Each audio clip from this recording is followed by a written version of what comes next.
Tuan, okey, hari ini saya nak bincangkan tajuk pertama kita untuk sains tingkatan 2. Okey.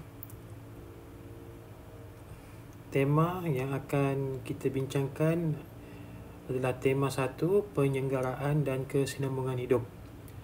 Okey, di bawah tema tersebut ada 2 bab. Ada 4 bab.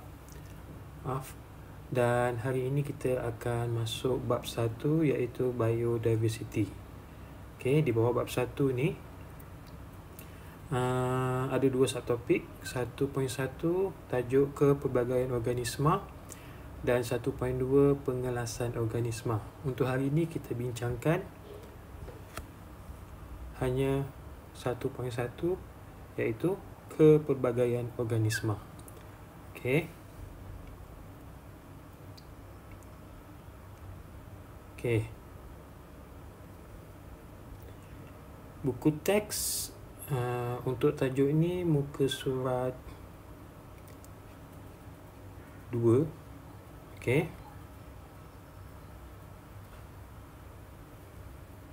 Kita mulakan dengan takrifan biodiversity. Okey, biodiversity datang daripada 2 perkataan lah. Satu perkataan bio, yang kedua perkataan diversity. Okey, bio merujuk kepada organisma atau benda-benda hidup. Contohnya tumbuh-tumbuhan dan juga haiwan. Diversity pula merujuk kepada kepelbagaian.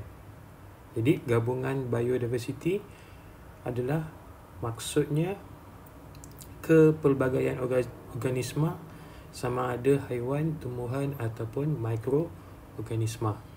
Okey. Jadi kita lihat Malaysia lah, negara kita. Okey, di Malaysia kita mempunyai biodiversity yang sangat besar, mega biodiversity. Okey, disebabkan cuaca kita yang sesuai untuk habitat-habitat organisma hidup ini, maka banyak tumbuh-tumbuhan, banyak haiwan boleh hidup di negara kita.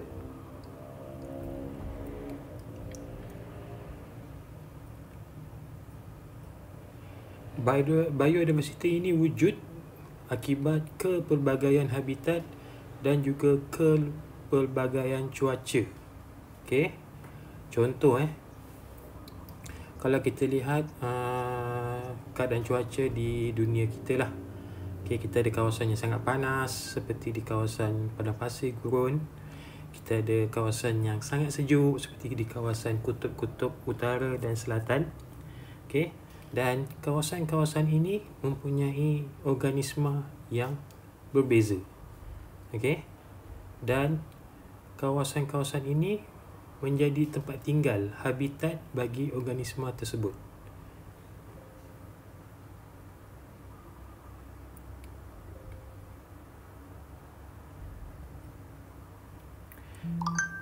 Organisma yang berbeza mempunyai ciri-ciri yang berbeza untuk menyesuaikan diri dan bermandiri di habitat masing-masing. Okey, itu maksud saya lah. Okey, jadi ada haiwan tu dia boleh atau mampu hidup di kawasan yang sejuk. Ada haiwan atau tumbuhan dia mampu hidup di dalam air. Okey, ada haiwan atau tumbuhan mampu hidup di kawasan yang panas.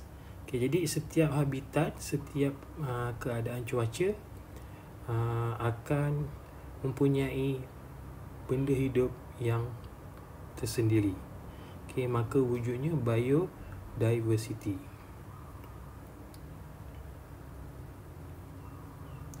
Okay, selain itu biodiversity juga meliputi kepelbagaian pada peringkat genetik. Genetik ni peringkat yang lebih asas lah.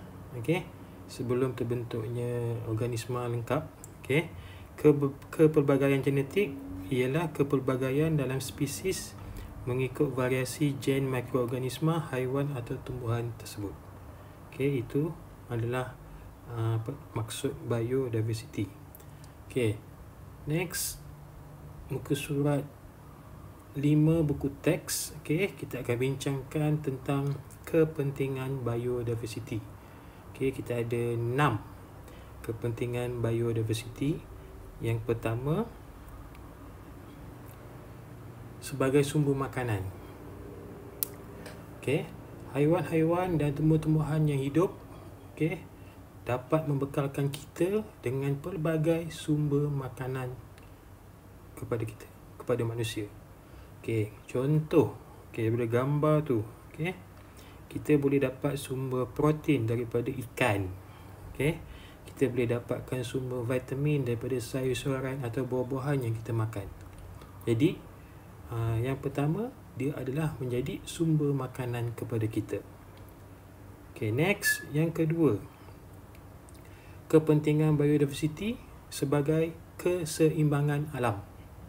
Setiap organisma yang hidup di dunia ni, di bumi ni, saling memerlukan antara satu sama lain. Dia akan mewujudkan satu kitaran. Okey? Dan kitaran ini bergantung antara satu sama lain. Interaksi yang wujud akan memastikan keseimbangan itu berlaku. Contoh, kalau dalam satu kitaran tu, satu organisma tu pupus. Okey, kita lihat kat sini mungkin gambar yang tunjukkan tu gambar lebah lah. Okey, lebah tu sedang melakukan proses pendebungaan. Apa hubungan lebah tersebut dengan pokok tersebut atau bunga tersebut? Okey, lebah tu pergi ke bunga tu untuk dapatkan sumber makanan, madu dia. Okey, pada masa yang sama, lebah tu membantu tumbuh-tumbuhan tu untuk menjalankan proses pendebungaan. Hasil pendebungaan, tumbuhan itu atau bunga tu dapat membiak di tempat lain. Okey, jadi dia ada hubungan antara satu sama lain. Okey, jika lebah tu pupus, okey, bagaimana tumbuh-tumbuhan ni atau bunga ni nak membiak? Sukar. Jadi biodiversity, kepelbagaian, akan mewujudkan keseimbangan di alam ini. Okey, itu yang kedua. Yang ketiga, biodiversity, okey, yang pelbagai ini boleh dibangunkan. Okey, kawasan yang kaya dengan diversity ini boleh dibangunkan sebagai tempat rekreasi. Okey, jadi kita boleh datang ke tempat-tempat rekreasi ini untuk beriadah, untuk melihatkan minda. Okey, jadi dia mewujudkan tempat-tempat rekreasi supaya kita boleh datang dan lihat dan menikmati alam sekitar. Yang keempat, perubatan. Kebanyakan ubat-ubatan yang kita dapat ni, okey, datangnya daripada sumber haiwan ataupun tumbuh-tumbuhan. Contoh, tumbuhan herba digunakan secara meluas dalam membuat ubat-ubatan dan juga bahan-bahan kosmetik. Okey, itu kepentingan yang keempat. Next, bahan mentah industri. Okey, apa maksudnya ni? Okey, contoh yang diberikan di sini kayu balak, buluh, rotan. Okey, ketiga-tiga bahan ini adalah contoh hasil hutan yang boleh digunakan untuk membuat alat-alat muzik, untuk membuat perabot, untuk membina bangunan. Jadi maksudnya di sini, kepelbagaian diversity, contoh dari segi tumbuh-tumbuhan, okey, kayu balak, buluh, rotan ini, okey, telah mewujudkan industri yang lain. Okey, kita boleh bina perabot daripada buluh-buluh yang ada ataupun daripada kayu-kayu yang ada digunakan untuk membuat bangunan. Okey, kalau dulu rumah dibuat daripada kayu kan. Next, dan yang terakhir, dia penting dalam pendidikan. Okey, manusia mengembangkan ilmu pengetahuan dan mencipta teknologi terkini melalui penyelidikan saintifik terhadap mikroorganisma, haiwan dan juga tumbuh-tumbuhan. Okey, jadi kita boleh belajar. Kita belajar daripada haiwan dan tumbuhan ini, kemudian kita buat penyelidikan. Kita cipta teknologi yang dapat membantu memudahkan aktiviti kita sekarang. Okey, itu 6 kepentingan biodiversity. Yang pertama sebagai sumber makanan, yang kedua sebagai satu keseimbangan alam, yang ketiga tempat rekreasi, yang keempat perubatan, yang kelima menjadi bahan mentah untuk industri, dan yang terakhir sebagai sumber pendidikan. Okey.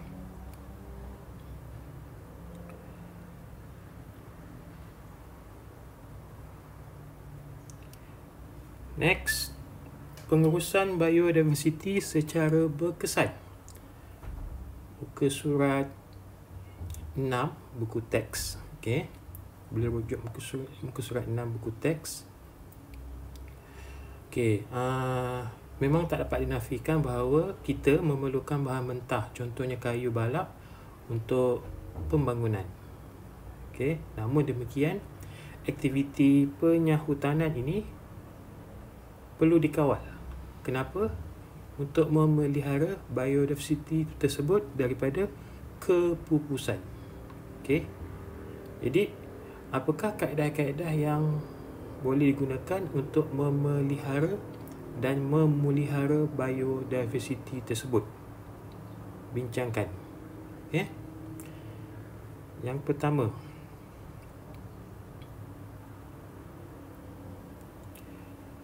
mengharamkan pembunuhan atau pemerdagangan haiwan dan tumbuhan yang endemik dan terancam melalui Akta Perlindungan Hidupan Liar 1972. Okey. Apa maksud endemik ini? Mengharamkan pembunuhan atau pemerdagangan haiwan tumbuhan endemik. Okey. Endemik ni bermaksud spesies yang hidup berkelompok di habitat yang terbatas di sesuatu lokasi tertentu. Okey, saya bagi satu contoh. Bunga pakma. Okey, bunga pakma, nanti saya akan tunjukkan macam mana bentuk dia. Periuk kera. Ini adalah contoh-contoh spesies endemik. Maksudnya spesies ini hanya boleh dijumpai di habitat tertentu. Tak semua tempat ada. Okey. Jika semua spesies tu pupus, maka tempat lain dah tak ada dah. Okey, jadi kaedah yang pertama dengan mengharamkan pembunuhan dan pemerdagangan haiwan tersebut. Kita ada akta dia supaya elakkan dari pupus.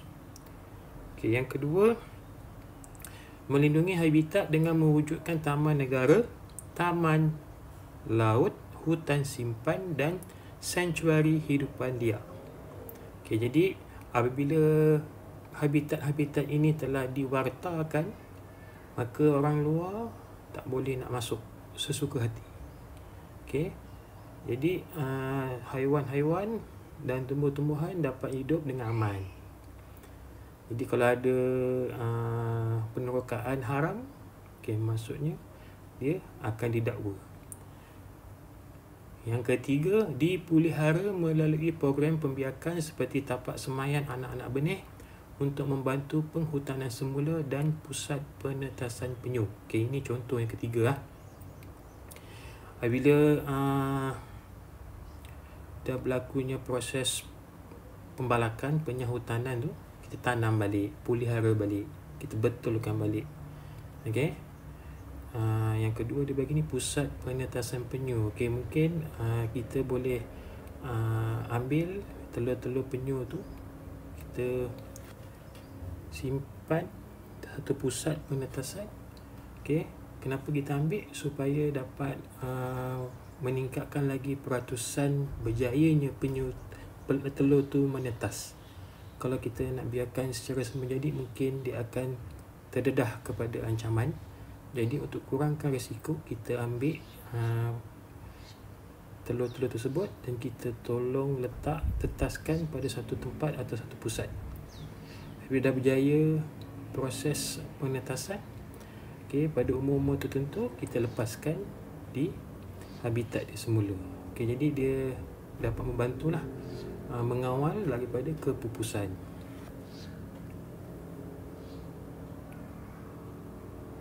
Ini adalah contoh spesies endemik tu. Yang ini bunga pakma yang sebelah kiri tu. Hanya boleh dijumpai di kawasan-kawasan tertentu sahaja, tak semua tempat ada. Hutan terutamanya di Malaysia. Yang kedua tu orangutan.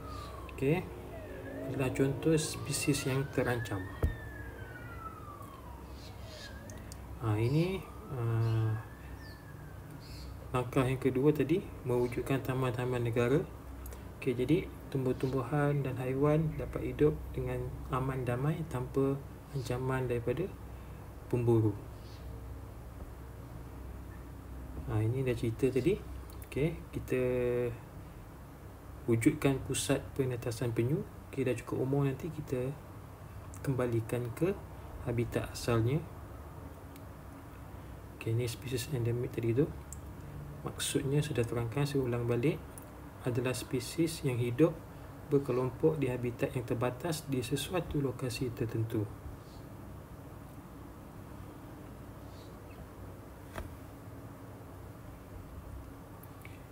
Bunga pakma, periuk kera, ini contoh-contoh spesies endemik. Penyu belimbing, harimau Malaya, gajah pygmy, gajah kerdil Borneo.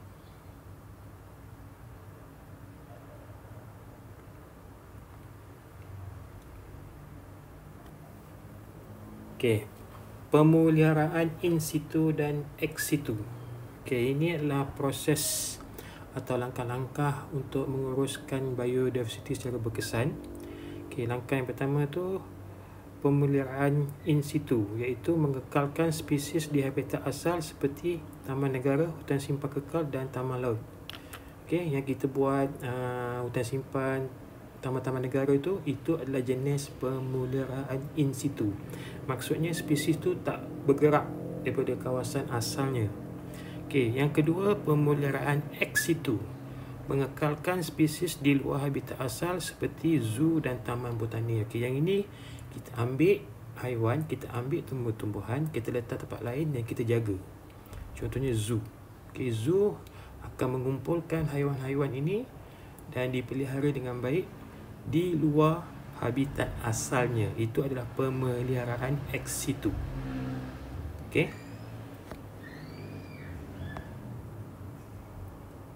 Ini subtopik yang kedua, 1.2. Kita akan sambung pada next class. Tajuk 1.2 ini. Pelajar boleh baca dululah. Muka surat 7 tu banyak juga akan dibincangkan. Terima kasih. Jumpa lagi. Assalamualaikum warahmatullahi wabarakatuh.